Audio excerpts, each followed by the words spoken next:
Bonjour à tous, bienvenue dans ce nouveau tuto. Aujourd'hui on va étudier la suite des transports membranaires. Donc voici le plan. On va étudier les sympores, le système sympore Na+, glucose, le système de transport transcellulaire. On va voir des exemples d'antipores, les pompes unipores, le CTFR et ce que l'on appelle les ionophores. Donc on va commencer avec ce fameux système sympore. Voilà.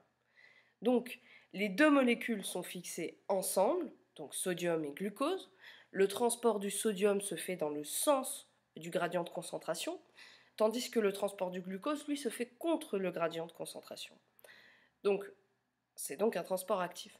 Donc, on va avoir un transport actif et un transport passif, et ça effectué par la même perméase. Donc, je vous explique.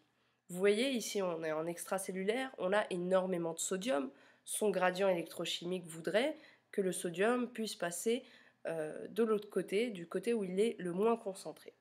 Par contre, dans le cas du glucose, qui est représenté par ces petits ronds jaunes, il est beaucoup moins concentré, comme on le voit ici, dans le versant extracellulaire que dans le versant intracellulaire. Et pourtant, ce système sympore Na+ glucose va permettre le passage, vous voyez, de sodium, donc logique, on est dans un transport passif, mais aussi le transport du glucose, vous voyez, contre son gradient électrochimique. Maintenant, ce sympore, cette perméase va changer de conformation et permettre le passage et du sodium et du glucose. Donc voilà pour ce système sympore. Ensuite, le transport transcellulaire. Donc, on est dans le cas où le glucose va devoir traverser une cellule épithéliale de l'intestin pour passer dans le sang. La concentration en glucose sera beaucoup plus importante dans la cellule qu'à l'extérieur, donc on a un gradient de concentration du glucose. Donc le transport de l'intestin à la cellule va être actif, donc on va utiliser le système sympore Na+ glucose, et le transport de la cellule au sang, lui, est passif. Et ce transport sera facilité par le transporteur appelé GLUT1. Donc le sodium va être recyclé en sortant par la pompe sodium-potassium et les perméases vont donc être placées en fonction de leur utilisation. Donc voilà pour le transport transcellulaire. Maintenant, d'autres types d'antipores. La pompe Ca2+. Donc on va avoir une concentration intracellulaire de calcium faible. On va faire appel à une pompe ATPase. Et cette pompe fonctionne comme la pompe NAK, mais sans fixation d'un autre ion, en fait, que le sodium. Donc dans les cellules animales, les sympores vont dépendre du sodium, et dans les cellules végétales, ils vont plutôt dépendre du proton, de l'hydrogène. Donc vous voyez ici, on va livrer passage, donc c'est un antipore déjà, pas dans le même sens, on va livrer passage à 3 sodiums, en échange de quoi le calcium pourra passer. Voilà un exemple d'antipore. Maintenant, les pompes unipores, les pompes à protons, qui sont très importantes. Donc elles seront localisées dans la membrane plasmique et les compartiments intracellulaires, comme on le voit dans le schéma. Donc elles vont accumuler des protons pour acidifier de 100 fois la membrane du cytoplasme, ce qui va permettre l'activation d'hydrolase acide. Donc on va zoomer.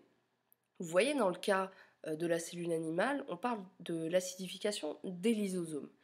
Vous connaissez les lysosomes, ils sont chargés d'hydrolase acide et vont dégrader, digérer des déchets, que ce soit des organites en fin de vie ou des microbes, enfin voilà, ça digère énormément de choses, un lysosome. Et, et justement, pour cette digestion, il va falloir que le lysosome soit chargé d'hydrolase acide, et le proton va permettre l'acidification du milieu interne du lysosome. Donc, comme vous le voyez ici, ça va demander une certaine source d'énergie. Donc pour faire passer les protons dans le lysosome, on va avoir hydrolyse d'adénosine triphosphate en adénosine diphosphate, plus, et dans le cas de la cellule végétale, c'est aussi le même exemple, sauf que on est dans le cas de la vacuole. On retrouve aussi sur la membrane d'une cellule végétale une pompe à protons.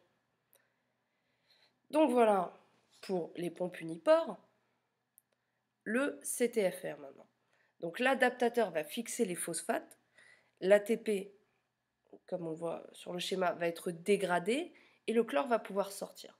Donc on recycle l'ADP pour reprendre la conformation initiale, canal chlore, et ce sera très important pour l'hydratation de la cellule. Donc la première fixation de l'ATP, on va avoir ouverture du canal. Dans la deuxième, on va avoir passage du chlore et recyclage. Il faut savoir que les gènes de ce système sont sensibles aux mutations. Notamment, les mutations de ce gène vont être une des causes de la mucoviscidose. Donc on va avoir plusieurs domaines qui vont pouvoir être mutés, et il va donc y avoir plusieurs degrés dans la mucoviscidose. Donc lorsque le canal chlore ne fonctionne plus, il n'y a plus d'échange ionique. Voilà. Donc vous imaginez les dégâts pour l'organisme sujet à de telles mutations. Pour terminer, les ionophores, donc ce sont des composés hydrophobes de toute petite taille.